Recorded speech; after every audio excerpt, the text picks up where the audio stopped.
Okay. Good morning. Good morning. How are you today? I'm doing well, thank you. Excellent, excellent. So I'm going to ask you to start by telling us your name. And Sure. we've had one of these chats before, so I'd like you to talk a little bit more about what your interests are, where your passion lies, and things that will help us understand this dilemma we are in right now with the killing of Black men and the coronavirus and all the things. So I'd like you to just talk about that. So please tell us your name. Sure. Again, my name is Arssante Malone. Professionally, I work for Durham Children's Initiative, which is a nonprofit organization. We like to think of it of an ecosystem of resources and interventions that we can plug our families, into. So we kind of have a model, that is backed by data, which, states that the more programs we get our families a part of, essentially, the trajectory for them tends to level out and become more, stable and beneficial and, productive economically, academically, and socially. So, professionally, that's what I do. I also, run a very, very, very small nonprofit myself called Bad Budokai Incorporated. BAD is an acronym that stands for bridging all demographics and bridging all disciplines. So by disciplines, I mean different styles of martial arts, different ways of life, different philosophies, theologies, but through, martial arts training. And so the model of my, nonprofit is to act as an supplemental support, for social emotional regulation. So I tend to focus on kids in, low income, communities that don't have, community centers or, come from families that can't necessarily afford, martial arts, right? Because a good program is going to cost upwards of $80 to $100 a month. And, traditionally that is an unnecessary expense, from a traditional standpoint. Even for me, it's an unnecessary expense, right? So I tried to come up with a way to, bring these resources or this program to the community that I come from, or, a community that I identify with, so that way it isn't a financial strain on those, participants. And so the nonprofit, allowed me to, fund their tuition, buy equipment for them, pay for their tournament fees, their testing fees. And, I've yet to, really make any money off of it, but nonetheless, it is something that has allowed me to interact with, the next generation and, bring up some of these tough discussions around like institutionalized, male entitlement or toxic masculinity, about, what it means to be, confrontational, how to de-escalate, certain situations, how to, deal with your own stress, emotional, social, whether, things are happening at school. So I try to, do a lot of role play. We'll bring up different scenarios that they may encounter on their day-to-day life that may become, violent, whether verbally or physically, and how to address that situation. So if it does get physical, how can you manage it so that way there isn't, that much harm that you've suffered, and also, there isn't that much harm that your aggressor, has suffered. So how do we, mitigate this situation as, peacefully as possible? And if it becomes physical, how can we address that situation with as little harm as possible? And so that is I guess my approach, to martial arts and the types of services that I'm, more so interested in. I also work with other, nonprofits in the area, more so, volunteer work to help develop better literacy practices in any family for that matter. I'm one of the committee members of the Campaign for Grade Level Reading. Mhm. I'm one of the members of, Parents of African American Children. Both of these are just, committees that function to help address the achievement gap, to help address, the lack of literacy practices in home, to help address the lack of culturally relevant, literacy that is in the libraries and public schools, to help bring, resources to, the families that may be, kind of left to their own devices and, further marginalized, especially now, given the fact that, schools are closed, recreation centers are closed, malls, there are a lot of different facilities that were difficult for us to access before are now even more, difficult for us to access now that, the country is shut down.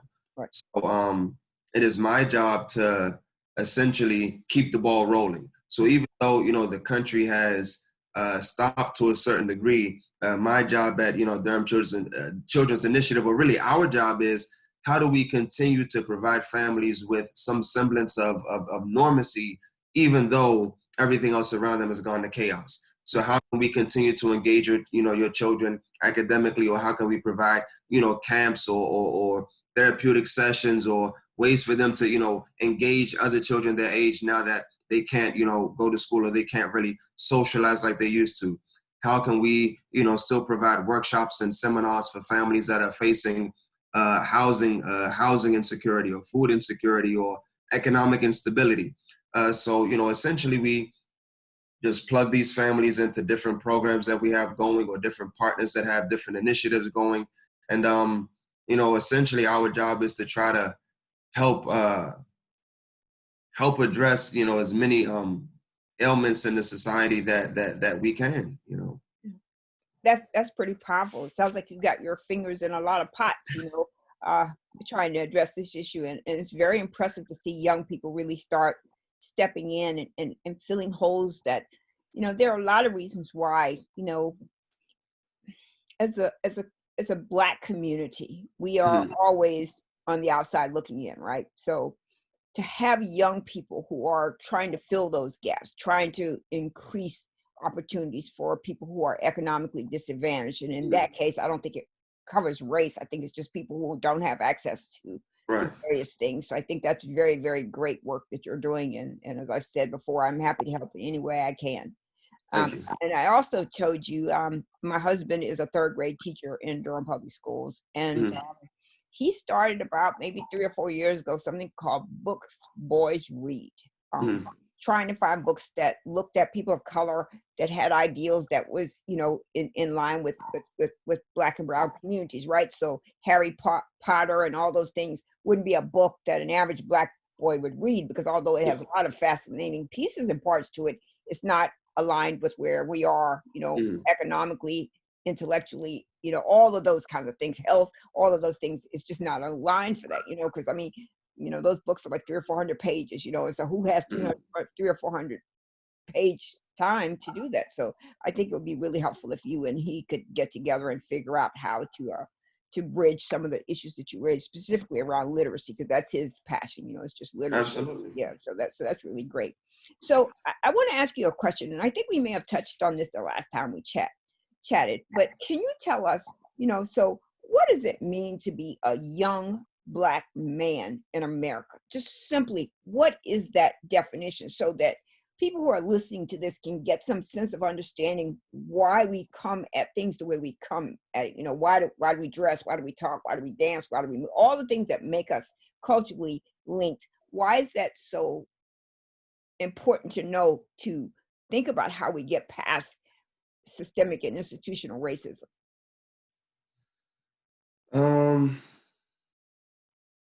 Well, for one, stressful. Yes. I think it might have been, I think it was James Baldwin. I think James Baldwin, yes, said to be Young, Black, and gifted. No. There's another one. To be, excuse me, to be a Negro in America and relatively, I want to say, aware, or there's an adjective that I'm missing, but is to be, enraged all the time, and it's stressful. Right. I think that may be the best word to describe what it's like to be a Black man in America. At times it's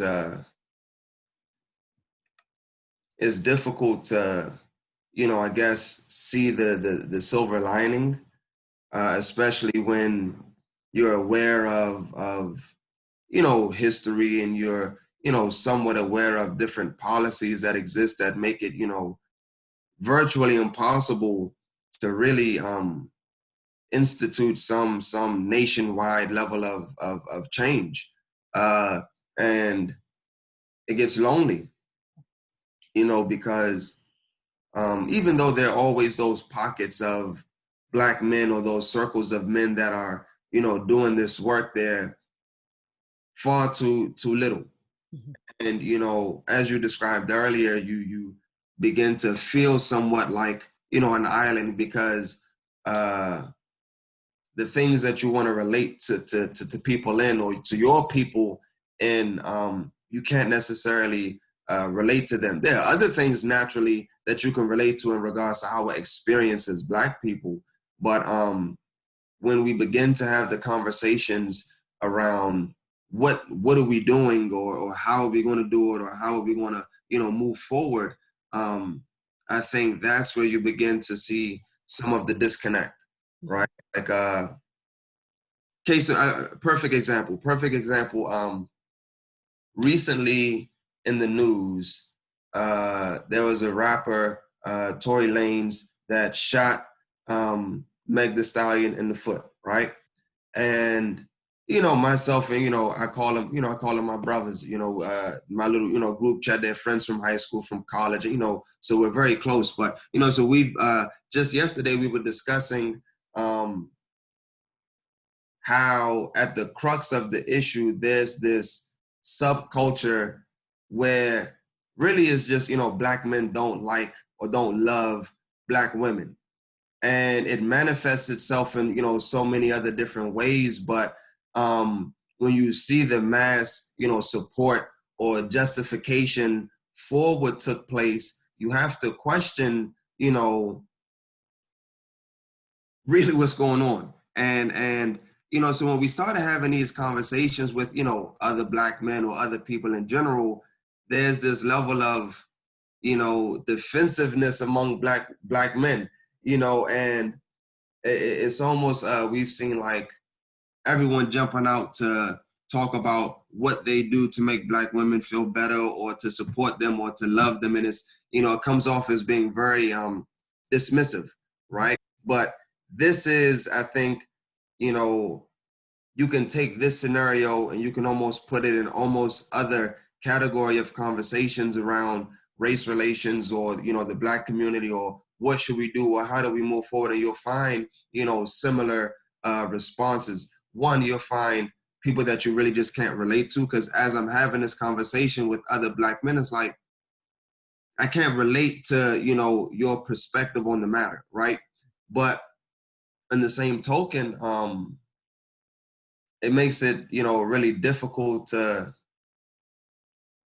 I guess, make progress, because there's so many other issues that have to be addressed before we can discuss why people responded the way that they responded. Like one brother, he started bringing up people's upbringing and their cultures and their surroundings and their family, and the role models they had, and all of those things we would bring up to help better understand why people are responding the way that they're responding. But it just seems like there's so many different things to discuss and so many different things to tackle. It's like, where do you start? So it makes it sometimes difficult to really do anything, because there's so many things to be done. And I think that you make some very valid points, right? So it's stressful, it's tiring, it's exhaustive, right? You're Yeah. constantly trying to reaffirm who you are to yourself, to your family, to your community, to the larger community. And that in and of itself is work, right? So, if you were a white man, you wouldn't have this much work to be in place, right? So you wouldn't have this much challenge to be in place. And so if you go back to, slavery, when we first came to America, Black men were immediately emasculated, right? I mean, immediately. I mean, the minute they got, it's not like they had periods of time where you say, okay, well, we get here, we got some work for you to do, we're not going to pay you, but, you can live marginally, right? But no, the minute we get here, I think I may have told you this, maybe I didn't. I grew up about maybe 30, 40 miles from Charleston, South Carolina. Mhm. And when I grew up, they still had the stocks up. So, we were poor. So, we would go get our food out the ocean because we couldn't afford to buy anything in the grocery store. So my mother would go crabbing or whatever she could get to eat, right? So we would go to Charleston because, it's on the water. So and you could see the stocks. You could literally see where they chain a man's ankle and feet apart and they chain his arms apart. And how is that very different from a current arrest in America? So you spread your feet apart, you make you hold up your hands. The only thing different is you don't immediately have those shackles and you're not naked. You're not naked. You're at least you have on some clothes. But when you relate back to what society has said and done specifically about black men, right? So you guys are violent, you're angry, you have no control, you just this thing. And painting that picture provides them a narrative for why they treat black men the way they are, right? So, I can murder a black man because, he understands this is where he comes from, where that's not true at all. So I'm in a home, I'm a young black guy. There is issues in my home. Maybe they're economic, maybe they're other kind of things that are going on in my home. So then you're going to thrust me into the public school system, right? And so then I'm going to get in the system and these people are going to start bringing back all those things. So when little Johnny can't sit in his seat, he's moving all around, and little Timmy is doing the same thing. It's little Johnny who's going to get sent to the office. It's little Johnny who's going to be chastised for that. And I think that maybe in the genes of men, I'm not a scientist, so I'm not going to even go there, but maybe there's something about movement with men that's different than for women. I mean, typically we can sit down and read a book or write or something where you guys like to always be doing something. So that has a negative connotation in the public school system and in a lot of spaces, right? So, assumptions that are made. When we talk about education, we have to look at the history of education, the purpose of education, the theories, methodologies of who we educate and how we educate or miseducate. Yeah. And I'll come back to that, but no, I'll stay there and then I'll connect to another point that you said. Scientifically, psychologically, neurologically, we know that there's some differences between men and women. Right. And even if you take a homogeneous group, if you take a group of all men, or if you take a group of all women, naturally there are going to be differences between them. Right. And that's no different in education. But if we look at the relationship between education and how it was used to colonize countries and how it was used to create uniformity and to disseminate, the values of the elitists that, ran the country and so on and so forth, then there can't be any margins, for error. There can't be any expressions of self because it is counterintuitive to how, would want you to behave, right? But in addition to that, because you mentioned, black men and violence and, the perceptions of black men and the emasculation of black men. I was thinking to myself, it's crazy. I'm still reading Black Skin, White Masks, right? And good book. Yeah, and Frantz Fanon's, in addition to double consciousness, he mentions how black people are obsessed with their blackness and white people are obsessed with their whiteness. But and this is just my opinion, my own theory backed by that, or this is just me trying to understand myself and my people, right? I think when Black men were and are emasculated to such an extent, and the identity of Black people was blurred or distorted to such an extent, and after that you see the recreation of what it is to be a man, you're going to grab to the closest thing to you. And there was one point in time, the closest thing to the Black man was the white man. Mm-hmm. And so what we might see is Black men that even now you say, we hear it, Black men are the white men among Black people, right? So what we saw is Black men beginning to emulate the mannerisms and values and behaviors of white men because to them, that's what it was to be a man. Because I was emasculated as a black man, and I'm taught that this is what a man is. So I have to now, reformat and recreate myself and my family, my identity, my values, my culture to be like that. Yep. And when we see the departure from that in the not necessarily the civil rights movement. Well, yes, I'll say in the same time frame when you have the Black Power movement and you have this reconnection to, being, this reconnection and reaffirmation of being descendants of those from the African, diaspora, there was still a level of disconnect, because now you have Black people in America trying to identify with Black people in Africa. And well, if that's what it looks like to be a Black man or Black people, okay, let's try to recreate that here. Yeah. But there's so many different things that don't necessarily mesh from a societal standpoint. So then you begin to see further disconnect within the subcultures that we've created as a people. So you have, Black people, then you have, Black people that are trying to figure out what it means to be Black. Does it mean to be like the white people because they have the things that I have? Or does it mean to be like Africans because they are from where I'm from? Or does it mean to marry the two of them because I'm a part of both of them? Or does it mean to separate from the two and recreate something of my own?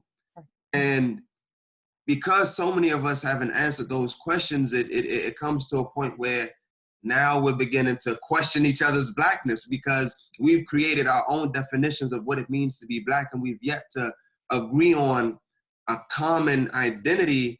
It's like it further, separates us and keeps us from being able to work with one another, because I can say, you're not as Black as me because you don't do what I do, or you're not as Black as me because you say nigga and I don't, or and all of those things keep us from progressing. And in my opinion, I don't know, but I don't think these things exist among white people. I don't think the disconnect of what it means to just be, American, or I think media has done a good enough job, and history has done a good enough job, and education has done a good enough job for them to know what it is they should be like and where it is they should fit into the society. So I don't think they have these conversations about what it means to, what it means to be white. Not unless, you have one of those families that still ties to their European roots, and it's like, well, we're Sicilian and these are our traditions. Every, couple of months, this is, what we do to express our connection. But I don't think, the average, and I could be wrong, but I don't think the average white family struggles with what it means to be white. I agree with you completely. I think that there's probably a lot of data that will support what you just said, because, there's this concept of the American dream, right? Mm-hmm. The house on the hill, all of those little constructs that's been put in our society, the American dream. And then you have Langston Huston says, what is a dream deferred? So it meant the American dream was not meant for Black and brown people. It was meant for the American dream. So when you hear people say the American people or the people of America, they're not always including us in that, because that's not what they think that is. That we're not that, and I think that, a point that you made, I want to further extrapolate on a little bit. So people from Africa, just natively from Africa, do not look like us in terms of structural shape, right? So they may be, obese, or, maybe not, or, their bone structure is different. And the impact of slavery on the bodies of Black people who were descendants of those first people who came here, changed over time to structurally change our bodies, right? So, you've got picking up bales of cotton, working from sun up to sundown. You've got all these things that's happening to us. Then you add to this, so you're a Black man, you have a wife, hopefully, and then you and your wife have kids. And then your kids are sold away from you as soon as they're able to work. Your wife is raped and sold away from you, possibly, or whatever it is. You're lynched or whatever. You've got all of those things that make up the Black phenomenal, like who we are, we've got all of that back there, right? And, and I hate to do this, I don't like particularly saying this, but, when people talk about the Holocaust, it was a horrible thing, right? So, they, exterminated Jews, starved them to death, did all kinds of things, tattooed numbers on them, all of this stuff. And somehow or another, America and probably most of the world are able to separate what happened to the Holocaust victims from what happened to the enslaved people. They're two different things. They don't matter, they're two different things. And so most Holocaust victims have had reparations, right? They've gotten from Germany, America, all kinds of people have given them reparations to right that wrong. While Black Americans who built what is structurally and economically America has not had that and has been constantly abused, beaten, killed, denied, and through all kinds of legitimate systems, right? So redlining was a law.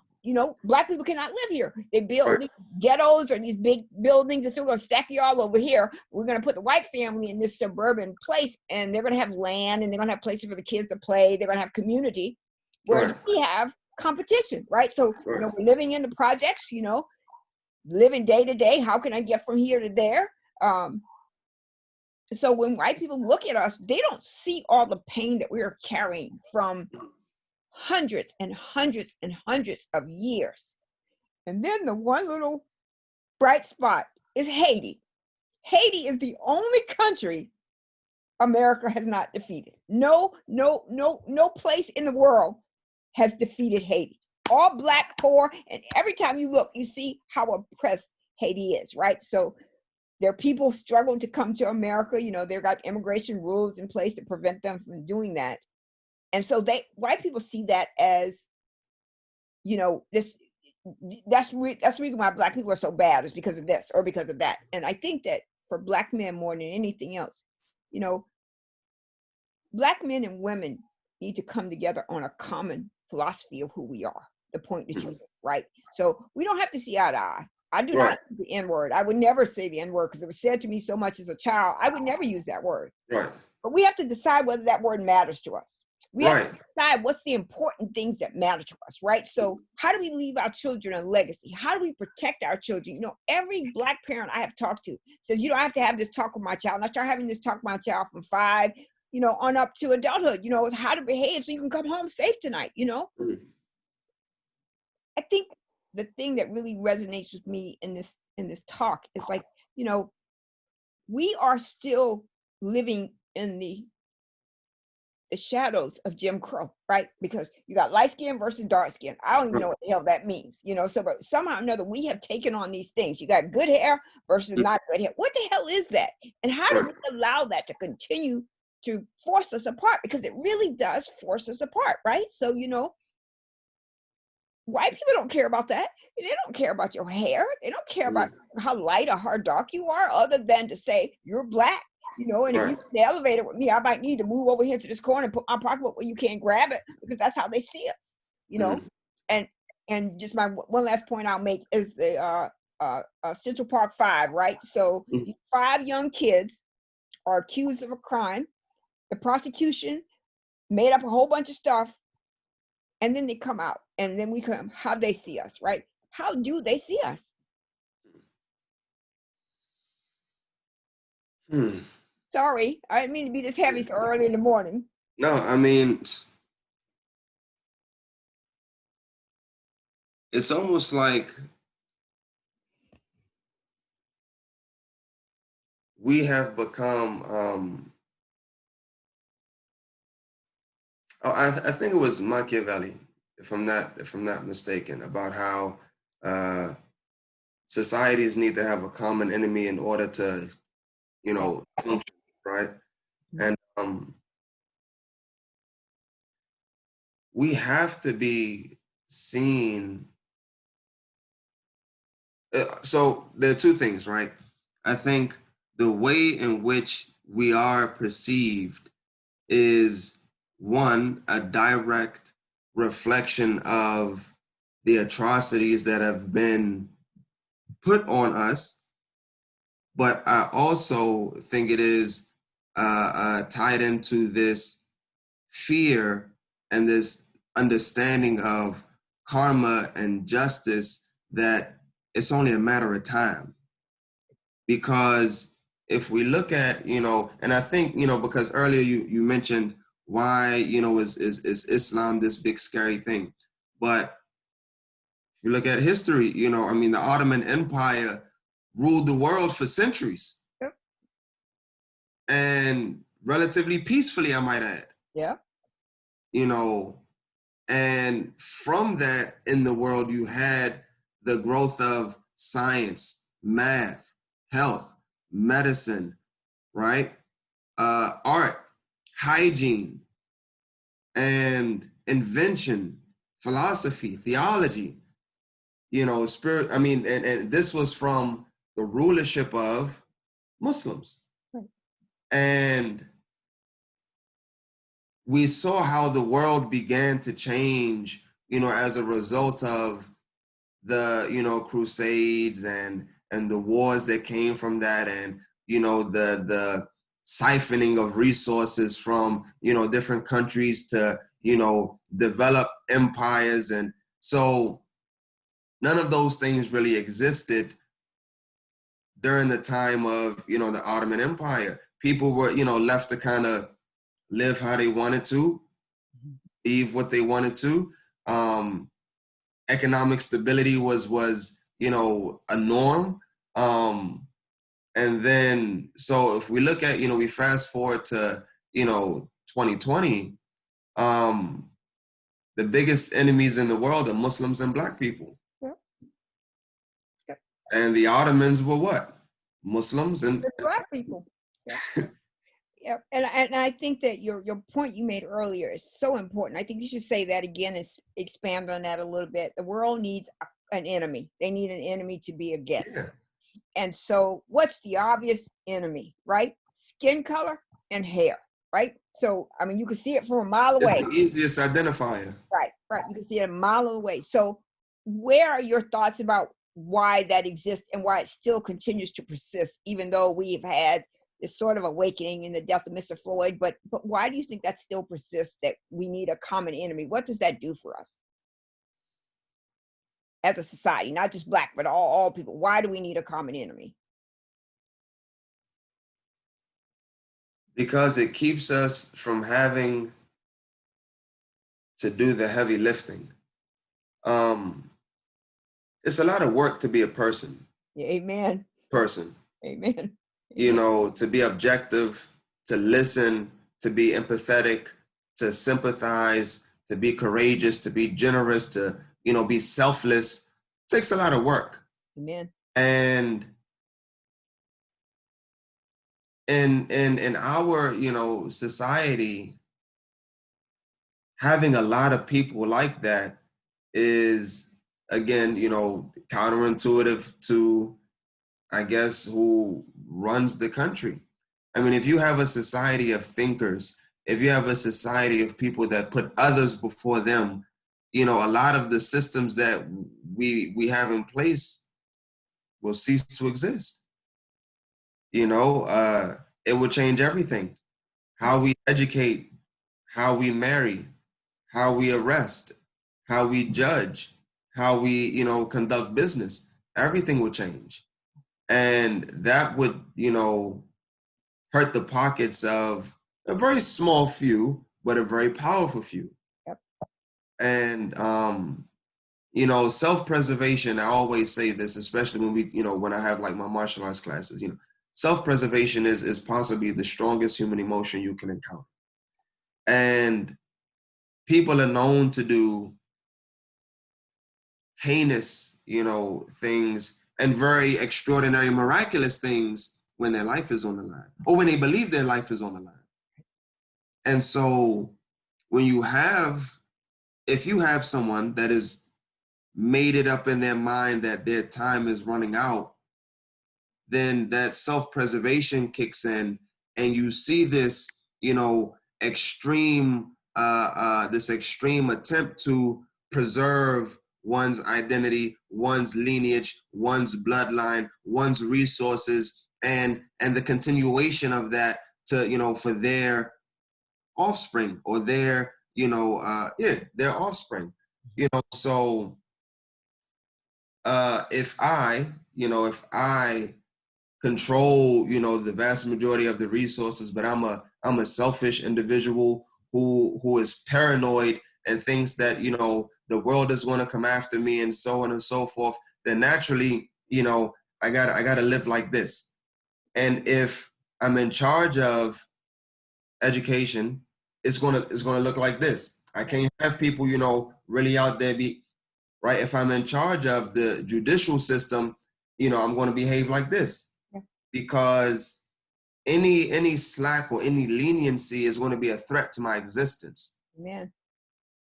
And so this is what we see, because white people have made it up in their minds that Black people doing well means that they won't do well. Amen. Or Amen. that Black people being healthy means they'll be unhealthy, or Black people being safe means they'll be unsafe. Right.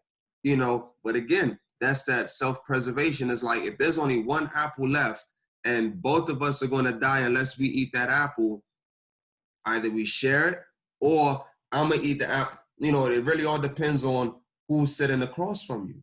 Amen.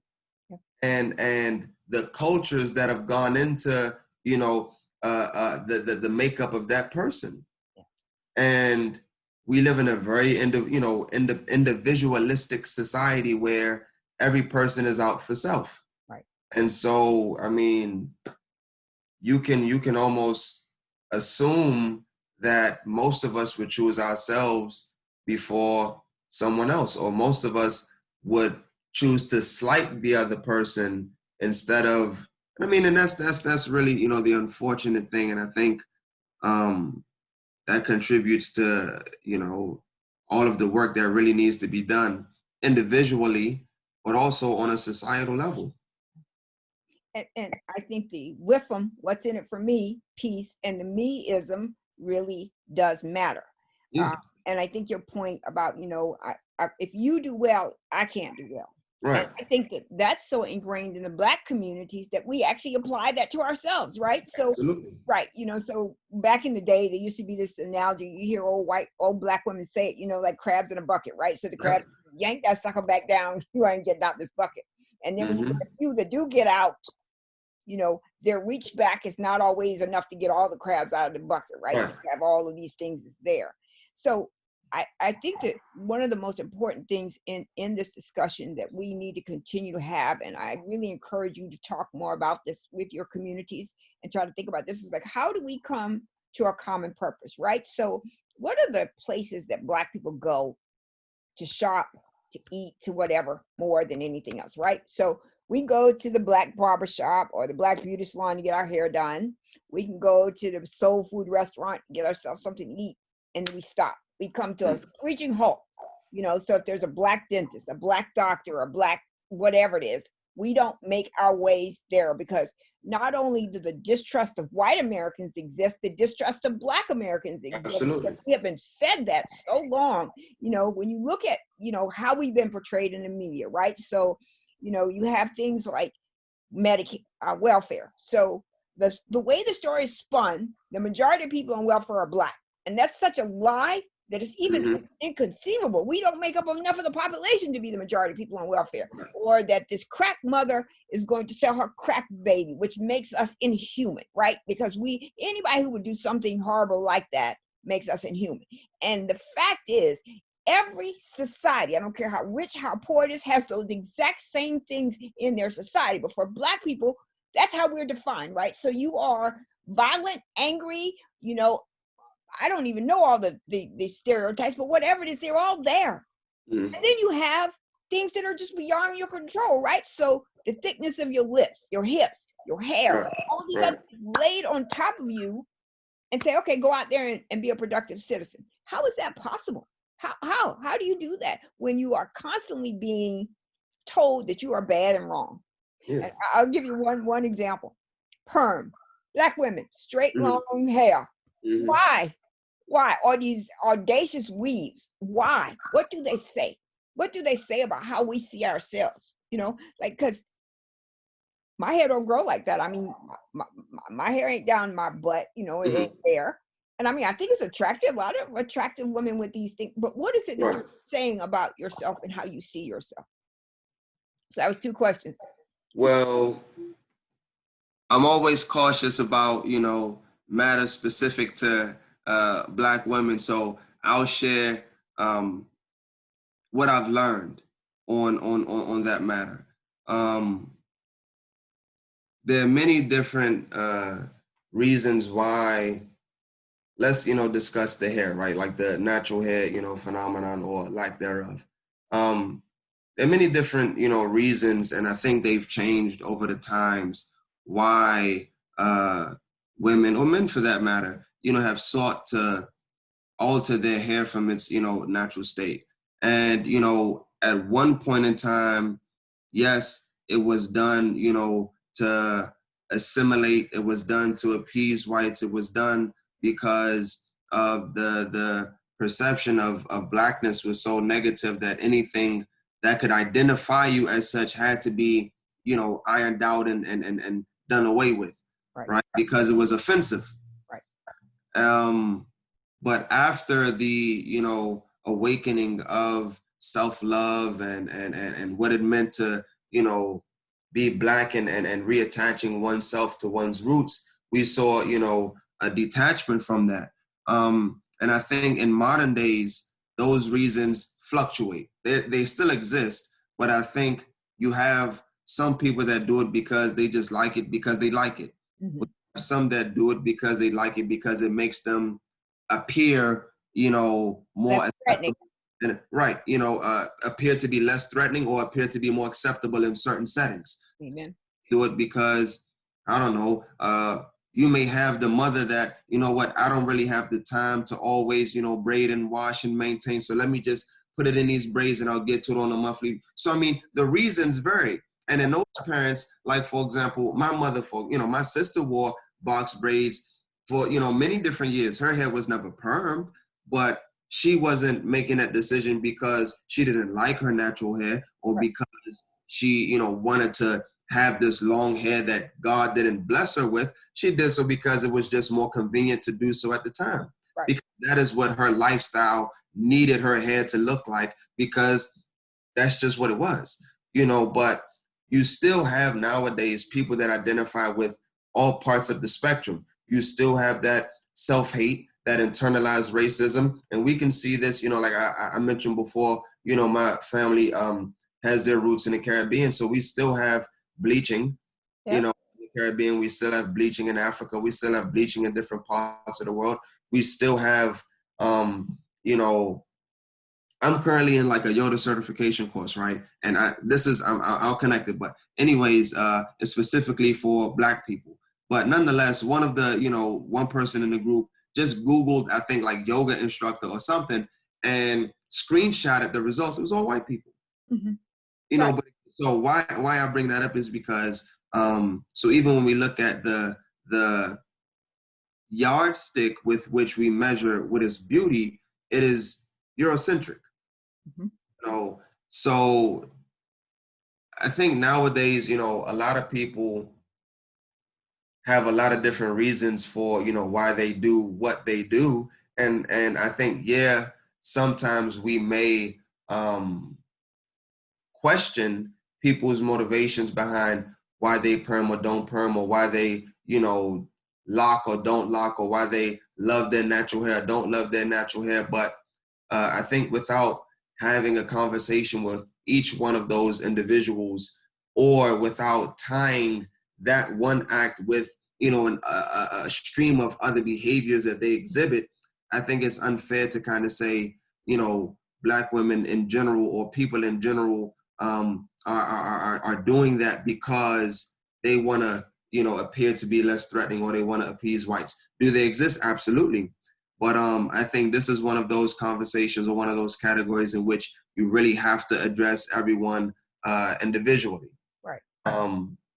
My point was just historically, right? So we came out that what beauty was. Ken and Barbie was what was beautiful, right? So that even now that was ideal of beauty. So to get from where we were coming out of Reconstruction, coming out of Jim Crow, coming out of Civil Rights Movement, we were looking for ways to belong Right.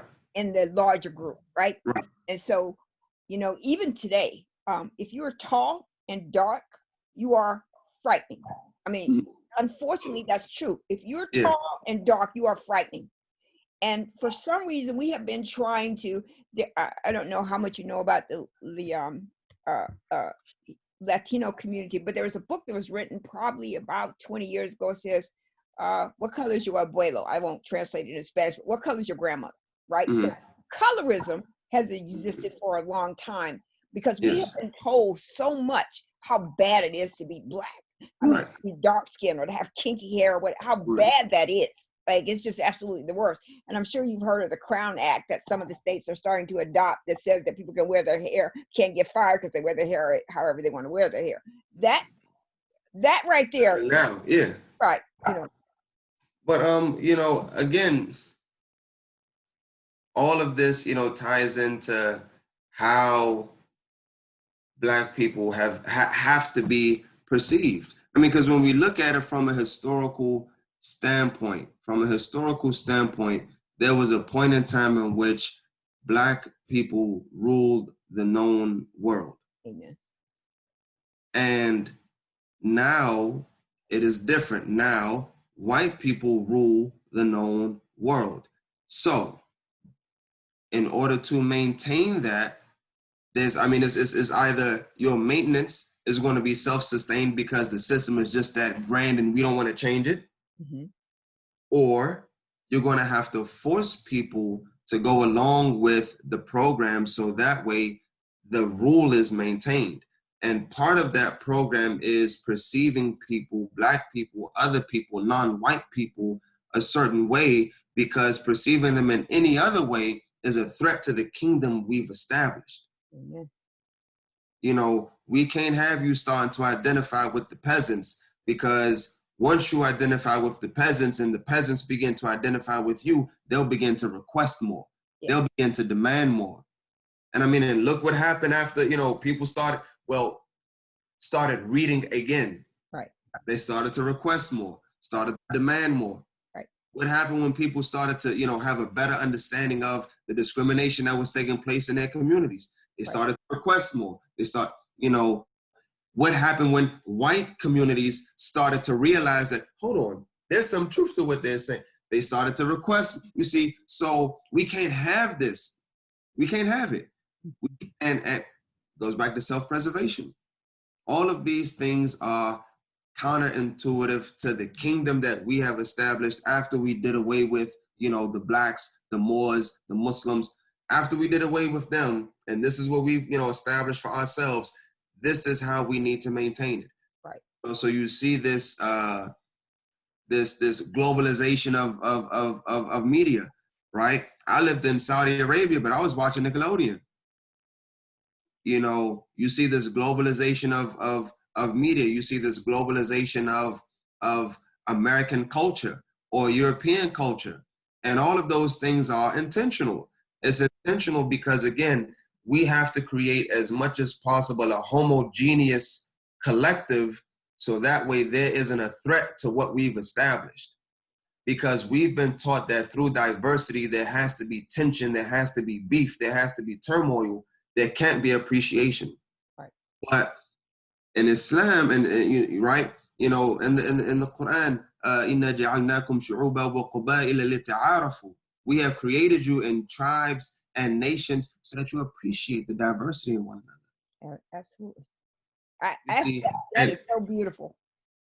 But that is, you see, that is where the threat comes from. Because when we begin to appreciate the diversity, we begin to question the treatment. And we begin to question the treatment, we have to question the system that justified it. Amen. And when we question the system that justified it, we have to question and hold accountable the people who put the system in place. Right. Absolutely. And that is just so amazingly beautiful. That's why we got to have part 3, 4, and 5, and 6. We're going to have this conversation a lot of time. We got so much to talk about. But I think that that's a very important point that you made, you know, and I don't know if we talked about this last time, but like, I work in technology. That's my Mm-hmm. area of expertise. And Google in 2015 came out with their facial recognition software. Mm-hmm. Every time it saw someone of a darker than, I don't even know what the color was called, but if the person wasn't white, it would put up a picture of a gorilla. Because the people who Wow. designed the code, I'll send you this too. The people who designed the code were all white. So their understanding of color resided in the lane that they lived in, right? So this is Right. what white looks like. This is what color looks like. It doesn't look brown, doesn't look yellow. And the point I always try to make about that, Google did not intend for that to happen. Google was not trying to be racist or whatever.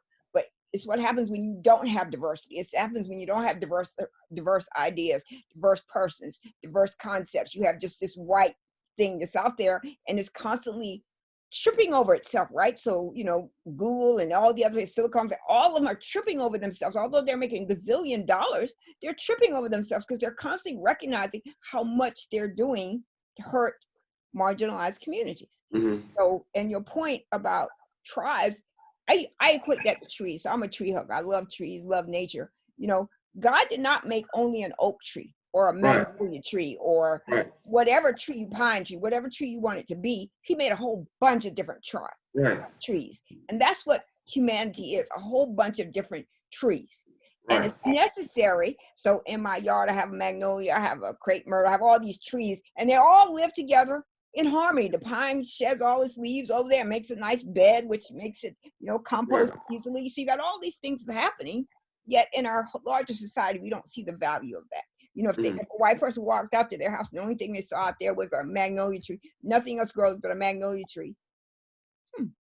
That's a bit strange that there's only magnolia trees. And that's how we frame race in America, is that there can only be a magnolia tree. There cannot be all these other trees because, as you so eloquently said, there must be some common enemy. There must be something that gives us leverage over the other person, right? So I just think that's absolutely amazing. So we only have a couple minutes. So I'd like you to do something for me. I'd like you to tell us more about your organization and how we can help. What is it that you would want the listening audience to hear about your work and how we can help? So, two things. One, in regards to my own nonprofit, Bad Budokai Incorporated, I would encourage parents to look at alternative ways of social emotional regulation, because we have within education a very Eurocentric approach to therapy, to how we learn, to how we're disciplined, how we're socialized, and it doesn't take into consideration the uniqueness of the Black experience. And we often find that in situations such as that, we need something different. We need, and this is normal. I think I think everyone can relate to just needing something that suits them individually. And in addition to that, I would encourage parents to read with your children, read to your children, share with your children what you are reading, and inquire, about what they're reading. Challenge them. Be intentional about what you allow them to read. Be intentional about what you read, and really start thinking about how to develop a culture in your house. How do you want your house to function, or how do you want your children to view themselves and view the world around them, and how will your house be the nucleus that will essentially develop them into that? I think if that is the focus of every family, it will inevitably reach the communities.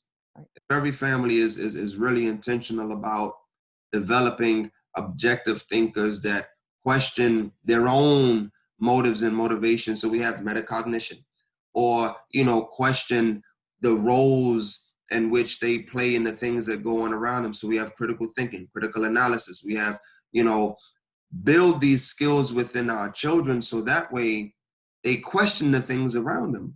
Amen. And I think this is the stark difference between Eurocentric education and Afrocentric education, because Afrocentric education was an internal to external experience. It was a journey. You never stopped. You sat with, the griot, and then you left. You sat with the alchemist, and then you left. You sat with the chemist, and then you left. You sat with the priest, and then you left. You sat with the mathematicians, and then you left. You sat with the physicians, and then you left. You sat with the astronomers, and then you left. And then you began to, live in this way, being connected with everything around you, because you have a comprehensive understanding of you, the world around you, the people around you. So there was this, interconnected approach to education. Everything was connected. You can't separate math from geology. You can't separate geology from astronomy. You can't separate, astronomy from science. Everything is connected. And in that, we learned that even as people, everything is connected. But when you have, our current approach to education, math is separate from science, science is separate from English, English is separate from history, wherein when we begin to view all of them as being independent, of one another, we begin to have the attitude, I don't like science. Right. I don't like English. Yep. I don't like math. But you don't find people that say, I don't like knowledge. Right. Amen. So when you view knowledge as being this comprehensive, thing to study and interact with, you never stop learning. Amen. You can never put it down, and you can never separate it from yourself. So that would be, my advice to parents is read with your children, teach them what you weren't taught as a child. Share with them what wasn't shared with you as a child, and in some hopes that they will then do the work that we're doing earlier than we did it. Amen. Yep, absolutely. Well, that's wonderful. When I write to you, if you'll send me the links, I'll put that when I post your video, if I can post this video. Absolutely. Yes, ma'am. I need your permission to post, but when the video converts, I'll send you a link to it. And then before I post it to LinkedIn or YouTube, whatever, I'll put all your information in there so people can find you and your organization and how to connect with you. Absolutely. Please. Thank you. That would be wonderful. Absolutely. So I'm going to end this recording, but I want you to stay on for just 1 second, okay? Sure. Yes, ma'am.